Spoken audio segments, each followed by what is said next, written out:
America Venezuela పైన దాడి చేయటం, అక్కడ నుంచి ఆ దేశ అధ్యక్షుడిని అపహరించడం, అపహరించిన తర్వాత ఆ దేశంలో మేము శాంతి భద్రతలు నెలకొల్పుతూ అని చెప్పడం, ఇవన్నీ జరిగినాయి.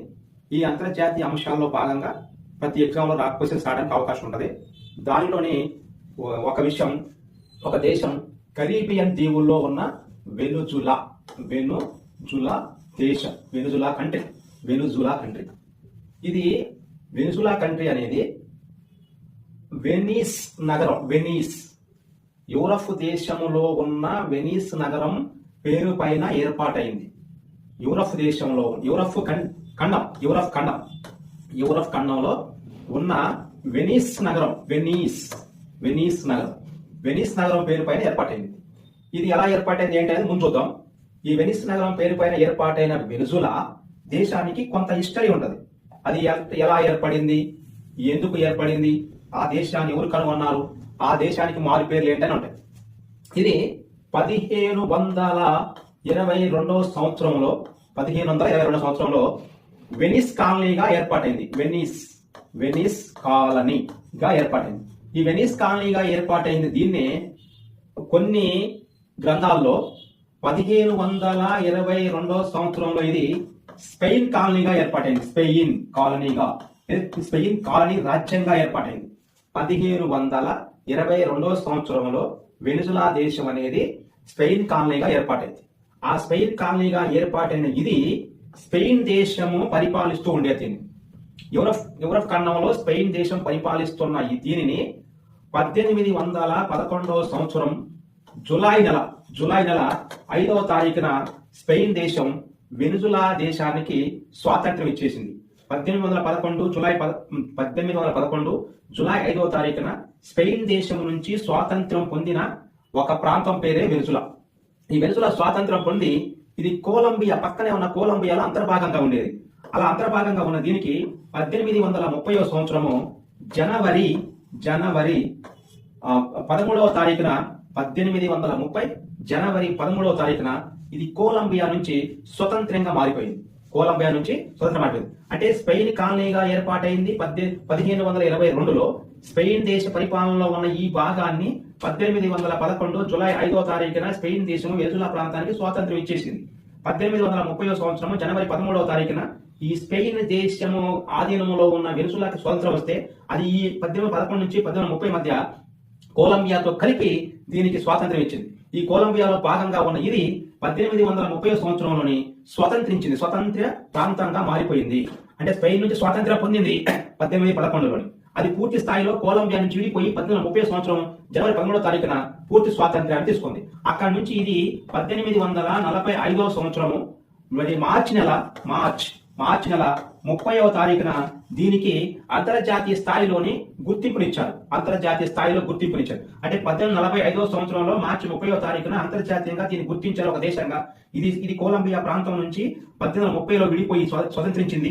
ఇది స్పెయిన్ నుంచి స్వాతంత్రం పొంది కొలంబియాతో కలిసింది 1811 జులై 5వ తారీఖున.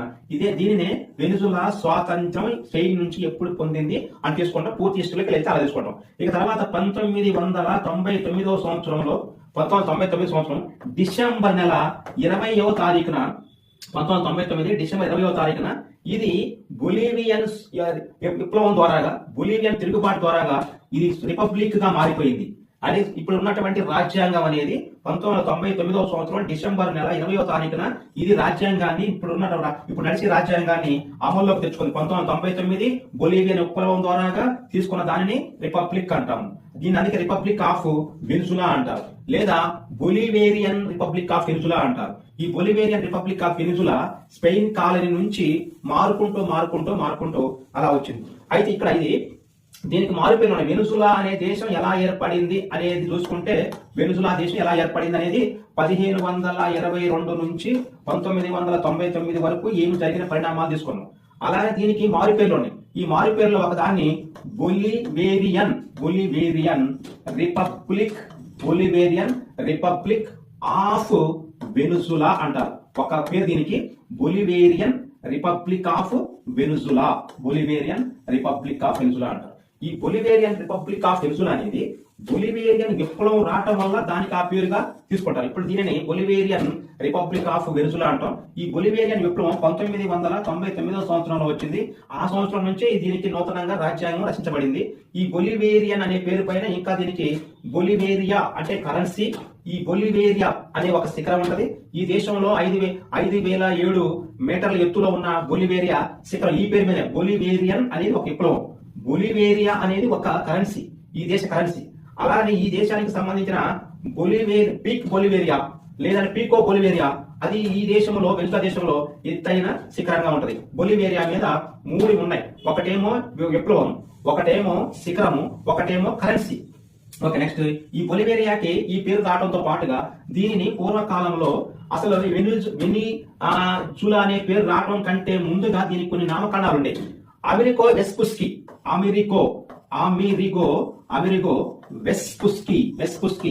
అనే ఒక నావికుడు, అమెరికో వెస్పుస్కీ అనే నావికుడు ఈ వెనిజులా ప్రాంతాన్ని చూసినప్పుడు మొదటిగా ఇది యూరప్ ఖండములో వెనిస్ నగరం లాగా ఉన్నదని చెప్పి ఆ వెనిస్ నగరం పేరు పైన వెనిజియోలా అని నామకరణం చేశారు.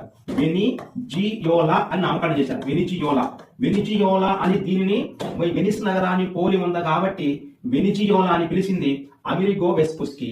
ఈ అమెరికో వెస్పుస్కీ ఇలా వెనిజియోలా నామకరణం చేస్తే ప్రస్తుతం దీన్ని Bolivarian of Venezuela, republic of Venezuela అని పిలుస్తాం. తర్వాత దీనిని భూలోక స్వర్గం అంటారు. భూలోక స్వర్గంగా పిలుస్తారు. భూలోక స్వర్గం. ఈ వెనిజులాని భూలోక స్వర్గంగా పిలిచింది ఎవరంటే క్రిస్టోఫర్ కొలంబస్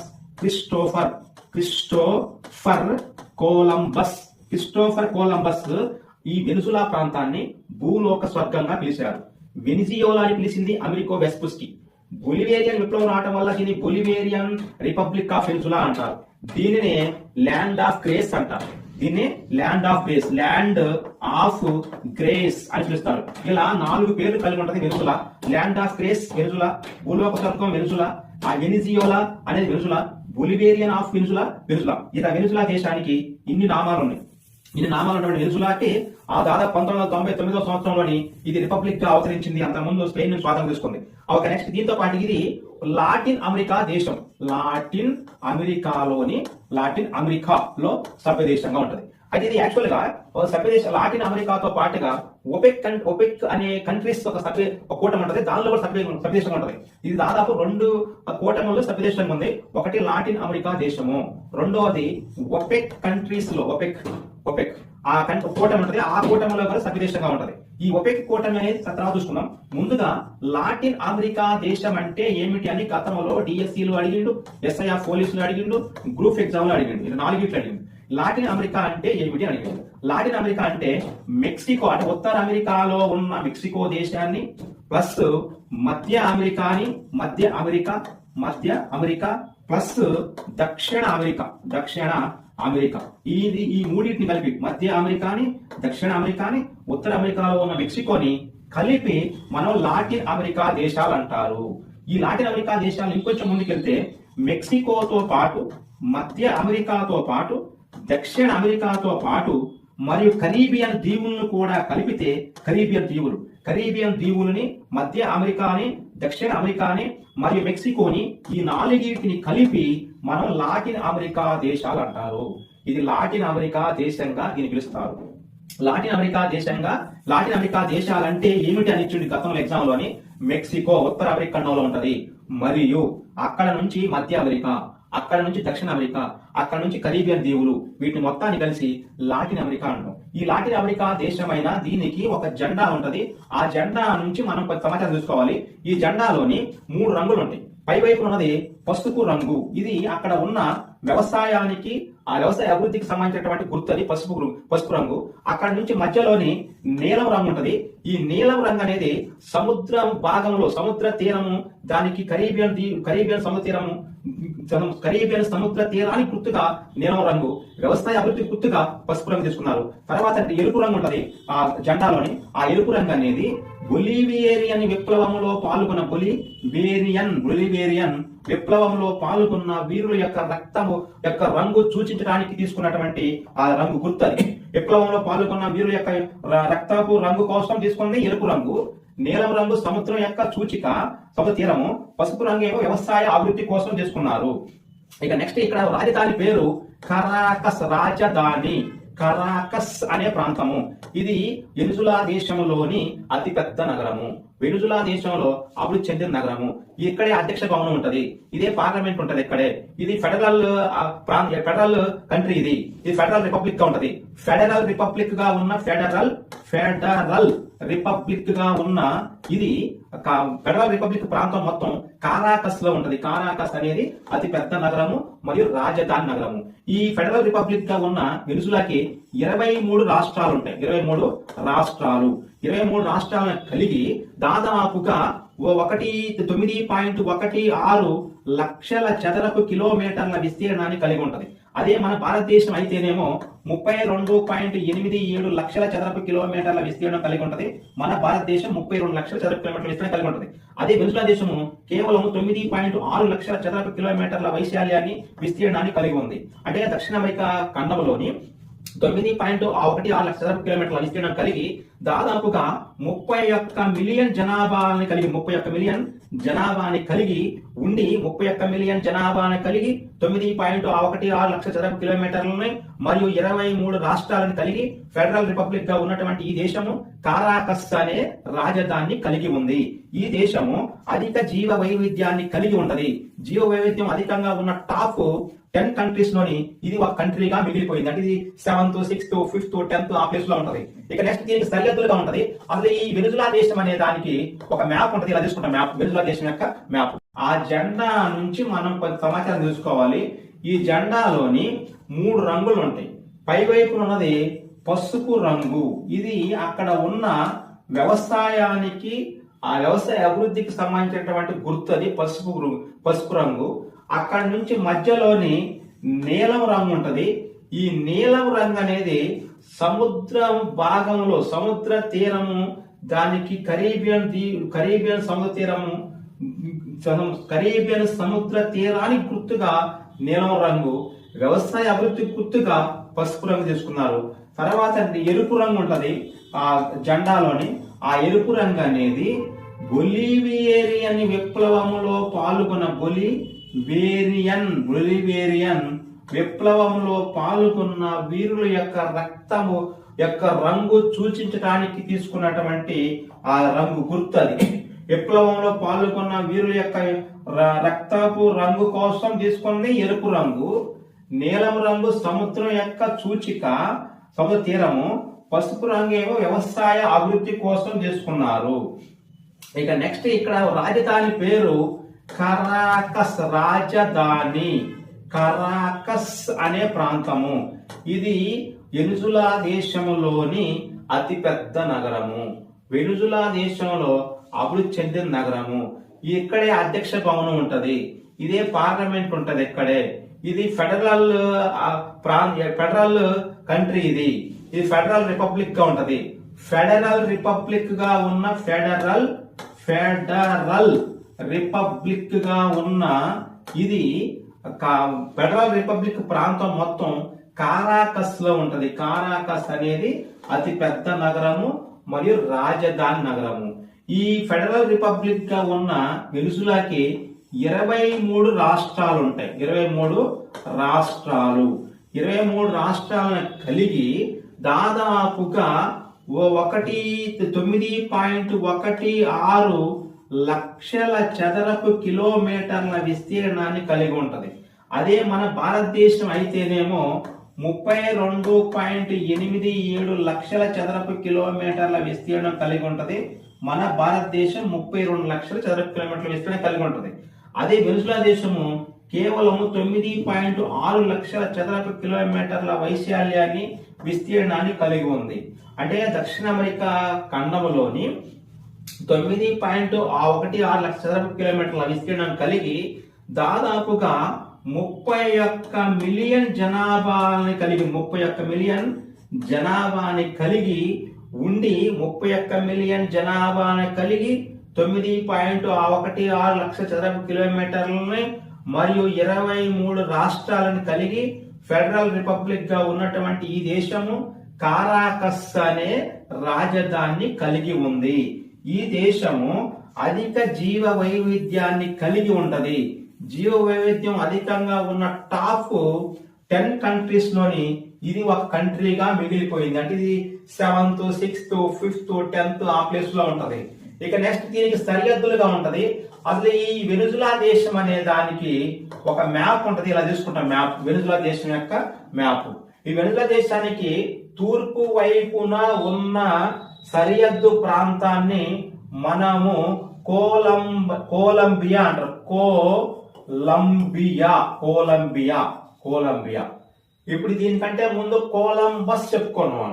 అంటే ఇక్కడ దీన్ని భూలోక స్వర్గం అన్నది క్రిస్టోఫర్ కొలంబస్ అని చెప్పి. ఇక ఇది ఈశాన్య ప్రాంతంలో అట్లాంటిక్, ఆ ఈశాన్య ప్రాంతం తర్వాత కొంచెం ముందుకు వచ్చినాక ఇంకొక దీవులు ఉంటాయి కరీబియన్ లో, దాన్ని ట్రినిడో టొబాగో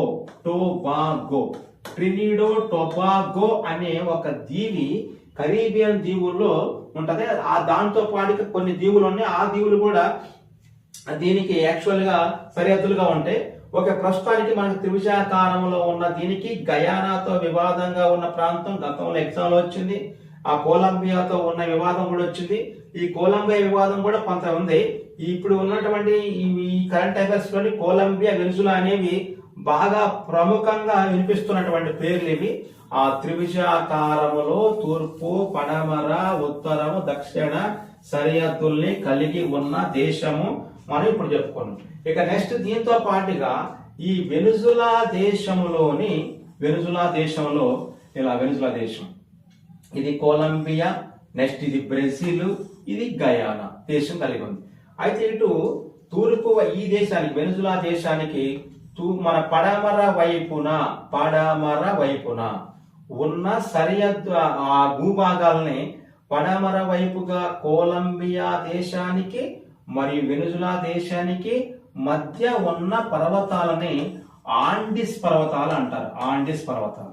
ఈ ఆండిస్ పర్వతాలు అలా ఉంటే దక్షిణ వైపున బ్రెజిల్ దేశానికి మరియు వెనుజులా దేశానికి మధ్యలో ఉన్నటువంటి భూభాగం, ఈ భూభాగంలోని ఉన్నటువంటి భూస్వరూపం పేరు, ఆ నైసర్గిక స్వరూపం పేరు అమెజాన్ వర్ష అరణ్యాలు. అమెజాన్ వర్ష అరణ్యాలు బ్రెజిల్ దేశానికి మరియు వెనుజులాకి మధ్య, మరియు కొలంబియాకి వెనుజులాకి మధ్య ఆండిస్ పర్వతాలు. దీంతో పాటుగా ఇవి ఇటు తూర్పు వైపున ఉన్నటువంటి గయానా దేశము, తూర్పు వైపున సరిహద్దుగా ఉన్నది గయానా దేశం. ఈ తూర్పు వైపున ఉన్న గయానా దేశానికి ఈ గయానాకి వెనుజులాకి మధ్య ఒక డెల్టా ప్రాంతం ఉంది. దాని పేరే ఓరినాకో డెల్టా ప్రాంతం అంటారు. ఇది ఓరినాకో అనేది ఒక నది. ఈ నది ఓరినాకో నది ఏర్పాటు చేసిన డెల్టా ప్రాంతము తూర్పు వైపుగా ఉంటది. ఇది మన ఆండిస్ పర్వతాలు పడమర వైపుగా ఉంటాయి. అమెజాన్ వర్షారణ్యాలు దక్షిణ వైపున ఉంటాయి. ఇక ఉత్తర వైపున ఉన్న దాన్ని కరీబియన్ దీవులు అంటారు. ఇలా కరీబియన్ దీవులు ఉత్తరం వైపున, మరి ఓరినాకో అనే నది ఆ డెల్టా తూర్పు వైపున, అమెజాన్ వర్షారణ్యాలు దక్షిణ వైపున, పడమర వైపున ఆండిస్ పర్వతాలని సరిహద్దులుగా కలిగి ఉన్న దేశాన్ని వెనుజులా దేశం అంటాం. ఇలా వెనుజులా దేశం సరిహద్దుల్ని కలిగి భూమధ్య రేఖ ప్రాంతంలో ఉంటది. వెనుజులా దేశము భూమధ్య రేఖా ప్రాంతంలో ఉంటది. భూమధ్య రేఖా ప్రాంతం. ఇలా భూమధ్య రేఖా ప్రాంతం యాక్చువల్ గా ఇలా భూగోళం తీసుకుంటే దానిలోని 0 డిగ్రీల నుంచి ఇటు ఉత్తరం వైపున కొంత ఉంటది, దక్షిణం వైపున కొంత ఉంటది. అలా ఉత్తరం వైపున 5 డిగ్రీల వరకు, మరి దక్షిణం వైపున 5 డిగ్రీల వరకు. అలా మళ్ళీ దీంట్లోనే ఇంకా పూర్తిగా భూమధ్య రేఖ ప్రాంతం అని.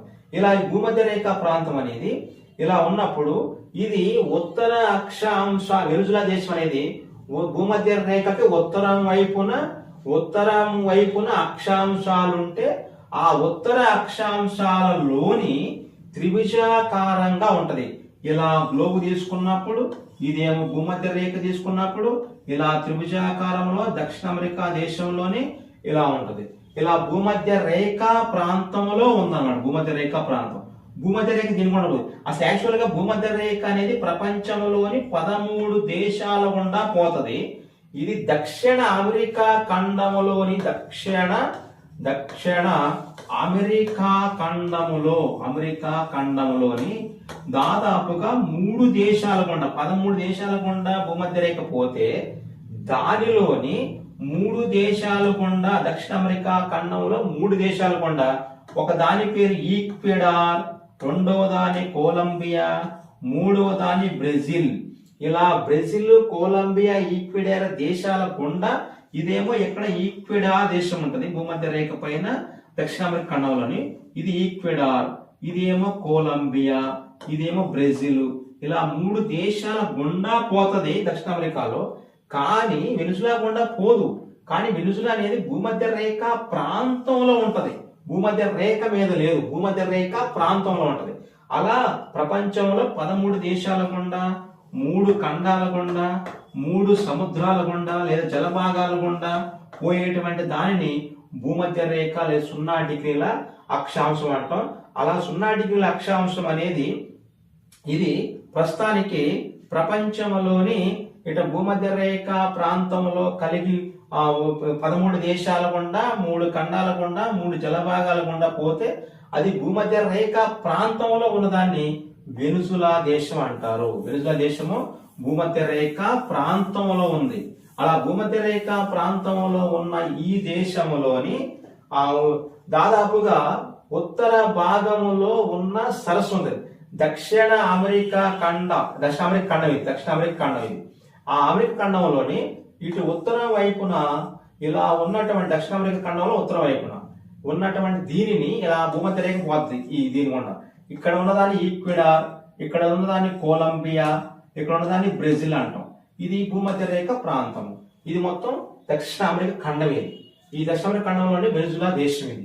ఈ వెనుజులా దేశంలోని దాదాపుగా చమురు నిల్వలు అధికంగా ఉంటాయి. ఇది వెనుజులా దేశము.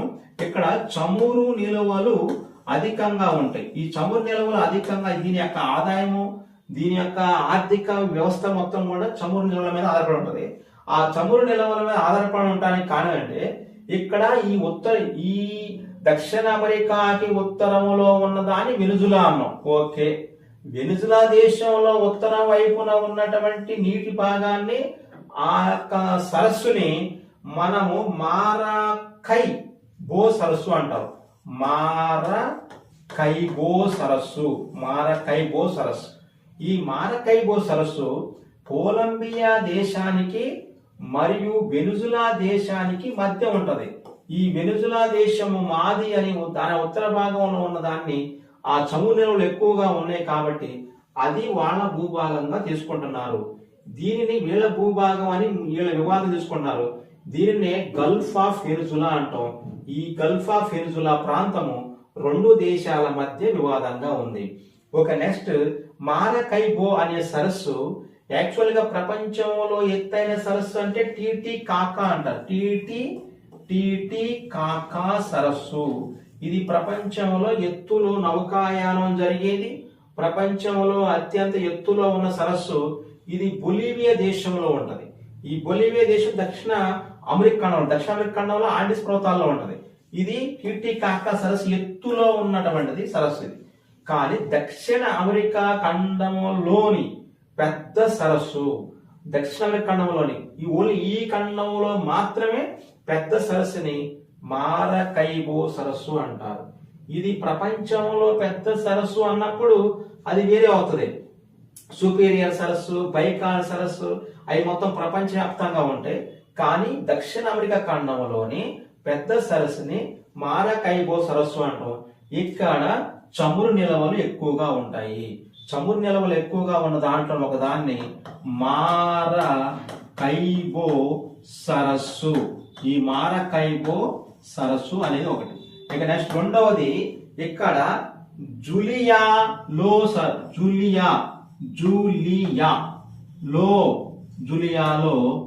గల్ఫ్ ఈ ప్రాంతంలో కూడా వెనుజులా దేశానికి చమురు నిల్వలు ఉన్నాయి. దీంతో పాటుగా మూడవది ఓరినాకో ఓరినాకో డెల్టా ప్రాంతం, ఓరినాకో డెల్టా ప్రాంతం. ఓరినాకో డెల్టా ప్రాంతంలో చమురు నిల్వలు, జులియాలో గల్ఫ్లో చమురు నిల్వలు, మారకైబో సరస్సులోని చమురు నిల్వల్ని కలిగి ఇది ప్రపంచంలోని సౌదీ అరేబియాను కూడా ఒక్కొక్క టైంలోని ఇది ఆ చమురు యొక్క ఉత్పత్తిలోని నిల్వల్లోని దాన్ని దాటేసింది. దీని యొక్క ప్రధాన ఆర్థిక వనరు చమురు మాత్రమే. ఇది గతంలోని వ్యవసాయం మీద ఆధారపడి కాఫీ మరియు మిగతా యొక్క చెరకు, ఆ వరి అటువంటి పంటల మీద ఆధారపడిన ఈ దేశము తర్వాత కాలంలోని 1980 ఆ సంవత్సరానికి వచ్చేసరికి పూర్తిగా చమురు మీద ఆధారపడి చమురు యొక్క ఎక్స్పోర్ట్ ని తీసుకొచ్చింది. ఇటీవల కాలంలో చమురు ఎక్స్పోర్ట్ వల్ల కూడా దీనికి వివాదమైంది. ఇప్పుడు నెక్స్ట్ ఇది దాదాపుగా యుఎస్ఏ అంటే యునైటెడ్ స్టేట్స్ ఆఫ్ అమెరికాతోని వెనుజులా దేశానికి వివాదం ఉంది. ఇలా వెనుజులా దేశానికి ఎందుకు వివాదం ఉందంటే 2025 సంవత్సరము నవంబర్లోని ఈ నవంబర్ మాసంలో వెనుజులా దేశానికి చెందిన చమురు ప్రయాణించే ఒక నౌకని యుఎస్ఏ యొక్క వాళ్ళు కోస్ట్ గార్డ్స్ ఆపారు. ఆపటం వల్ల వివాదం ముదిరింది. ఇటీవల 2025లోని ఇప్పుడు మన 26లో ఉన్నాం. నవంబర్ డిసెంబర్ ఆడికి వచ్చేసరికి 2026 జనవరి వచ్చేసరికల్లా ఇది పూర్తి స్థాయిలో వివాదాస్పదంగా మారిపోయింది. ఈ రెండు దేశాల మధ్య వివాదం. అయితే ఇక్కడ అధ్యక్షుడుగా ఉన్న ఆయనని నికోలస్ మదురో లేదా ముదురో నికోలస్ మదురో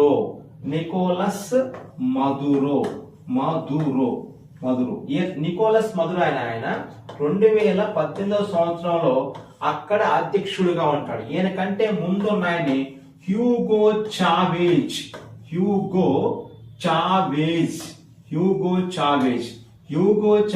అని ఆయన 2013 సంవత్సరం కల్లా అధ్యక్షుడిగా ఉండి దిగిపోతాడు. ఆయన పోయిన తర్వాత రాజ్యాంగంలోకి వచ్చి అధికారంలోకి వచ్చింది నికోలస్ మదురో. అయితే 2018లో మళ్ళీ ఎన్నికలకి వెళ్ళి గెలిచి ఈయన వెళ్ళేటప్పుడు ఈ యొక్క 2018 ఎన్నికలని నికోలస్ మదురో గెలిస్తే దీనిని అమెరికా దేశం ఒప్పుకోలేదు. ఈ 2018 నికోలస్ మదురో యొక్క ఎన్నికని మేము తిరస్కరించామని చెప్పింది. అదే ఇప్పుడు కూడా వివాదం అవుతుంది. ఈయన ఆ దేశ అధ్యక్షుడిగా గుర్తించట్లేదు అమెరికా. అలా గుర్తించకపోవడం వల్ల ఇప్పుడు ఈ నికోలస్ మదురోకి 2018లో ఈయన ఎన్నికైతే ఈయనకు ఆపోజిట్ గా జువాన్ గైడో ప్రతిపక్ష నాయకుడు జువాన్ గైడో ఈ జువాన్ గైడో ఆయన్ని ఈ ప్రతిపక్ష నాయకుడిని యుఎస్ఏ వాళ్ళు ప్రోత్సహిస్తున్నారు. జువాన్ గైడో ఆయన ప్రతిపక్ష నాయకుడు, నికోలస్ మదురో ఆయన ప్రజెంట్ ఉన్న అధ్యక్షుడు. అనే ఇటీవల కాలంలోని వెనుజులా దేశం యొక్క అధ్యక్షుడిని అమెరికా యొక్క ఆర్మీ వాళ్ళు ఇక్కడ నుంచి ఆ యొక్క అధ్యక్షుడి యొక్క పదవిని తిరస్కరించి నువ్వు అధ్యక్షుడిగా ఉండడానికి వీలేదని ఇతనిని మారక ద్రవ్యాలు మరియు దేశంలో ఆర్థిక సంక్షోభము రాజకీయ సంక్షోభం ఏర్పడిందని చెప్పి ఈయన్ని ఇటీవల కాలంలోని అమెరికా యొక్క సైనికులు అరెస్ట్ చేసి తీసుకెళ్లినట్టు వార్తలు వచ్చినాయి. ఇది కరెంట్ అఫైర్స్ గా ఉంది. గతంలో డిఎస్సిలో కూడా పనామా దేశానికి కొంచెం వివాదం అయినప్పుడు 2025 డిఎస్సిలోని చాలా ఎగ్జామ్లో ఈ యొక్క పనామా దేశం నుంచి క్వశ్చన్లు వచ్చినాయి. కరీబియన్ ప్రాంతము, పసిఫిక్ ప్రాంతంలో ఎటువంటి అమెరికా దేశం ఏ దేశం మీదైనా ఇలా యుద్ధానికి వెళ్ళినప్పుడు ఆ దేశ అధ్యక్షులు కానీ ఆ దేశంలో ఉన్నటువంటి ఇంపార్టెంట్ అంశాలను కానీ ఎగ్జామ్ అడుగుతా ఉంటాడు. ఇక నెక్స్ట్ ఇక్కడ ఉన్నటువంటి కొన్ని జాతులు ఉంటాయి. దానినే మేస్టిజో జాతులు. మేస్టిజోతో పాటుగా శ్వేత జాతులు ఉంటారు. ఇవి యాక్చువల్ గా ఎక్కువగా ఉన్న వాళ్ళనే మేస్టిజోలు అంటారు. ఈ మేస్టిజోలు దాదాపు 50% ఉంటారు. తర్వాత శ్వేత జాతీయులు ఉంటారు. ఇక వీళ్ళతో పాటుగా మేస్టిజోలతో పాటుగా శ్వేత జాతీయులతో పాటుగా ఇంకొకళ్ళు ఉంటారు డార్క్ మరియు ఆ డార్క్ స్కిన్ కలిగి లైట్ కలర్ స్కిన్ కలిగిన వాళ్ళు ఉంటారు. వాళ్ళనే మోరెనో ఆలు అంటారు. మోరెనో వాళ్ళు, మొరినో స్పీసిస్, మొరినో జాతీయులు. మొరినో జాతీయులు వీళ్ళు డార్క్ స్కిన్ ని లైట్ స్కిన్ కలిగి ఉంటారు. ఈ మెస్టిజో జాతి స్వేచ్ఛ జాతీయులు లోని ఎక్కువగా వీళ్ళు మెస్ట్ జాతి వాళ్ళు ఎక్కువ పాపులేషన్ కలిగి ఉంటది మెస్ట్ జాతి. అండ్ వెనిజులా దేశంలో ఉన్న 2 వర్గాల వాళ్ళు ఒక వర్గాన్ని మెస్టిజో వర్గం అంటాం, ఎక్కువ సంఖ్యలో ఉంటారు. శ్వేత జాతులేమో ఇతర ప్రాంతాల నుంచి వలస వచ్చిన వాళ్ళు. ఈ వలస వచ్చిన వాళ్ళకి మెస్టిజో వర్గంలోని ఒక డివిజన్ ని, ఒక తరగతిని, ఒక జాతిని మనం మోరినో అంటాం. ఈ మోరినో అనే వాళ్ళు బ్రౌన్ స్కిన్ కలిగి, లైట్ స్కిన్ కలిగి, వీళ్ళు ఎప్పటి నుంచో ఆ ప్రాంతంలో ఉన్నారు. వీళ్ళు వలస వచ్చిన వాళ్ళని శ్వేత జాతీయులు వలస వచ్చారు. వీళ్ళు స్థానికంగా అక్కడే ఉన్న వాళ్ళని మోరినోలు అంటారు. ఇక నెక్స్ట్ ఈ యొక్క వలస వచ్చిన వాళ్ళ యాక్చువల్ గా ఈ దక్షిణ అమెరికా ఖండంలో ఉత్తర వైపున లాటిన్ అమెరికా దేశంగా ఉన్న వెనిజులా దేశానికి అక్కడ ఉన్నటువంటి ఇతర దేశస్తులు ఎక్కువగా ఆ జాతీయులు మొత్తం యూరోపియన్లు ఎక్కువ మంది ఉంటారు. యూరోపియన్స్ ఆ ఉన్నటువంటి జనాభాలోని ఈ మెస్ట్ జాతిలో కానీ, శ్వేత జాతీయుల్లో కానీ, మెరినోల్లో కానీ యూరోపియన్స్ ఎక్కువ సంఖ్యలో ఉంటారు. నెక్స్ట్ 2వ సంఖ్యలో ఉన్న వాళ్ళని ఇండోజేనియా అంటారు. ఇండోజేనియా అంటాం. ఈ ఇండోజేనియా తర్వాత ఆఫ్రికన్స్ ఉంటారు. ఇలా ఆఫ్రికన్స్ ఇలా యూరోపియన్స్ అనే వాళ్ళు ఎక్కువ సంఖ్యలో ఉంటారు. వాళ్ళ తర్వాత ఉన్న వాళ్ళు ఇండోజేనియన్స్, వాళ్ళ తర్వాత ఉన్న వాళ్ళు ఆఫ్రికన్స్. ఇలా మన మెస్టిజో జాతి, శ్వేత జాతి, మెరినో అనే స్థానిక జాతుల్ని కలిగి ఇలా యూరోపియన్స్ ని, ఇండోజేనియస్ ని మరియు ఆఫ్రికన్స్ ని కలిగి ఉన్న దేశాన్ని వెనిజులా దేశం పిలుస్తాం.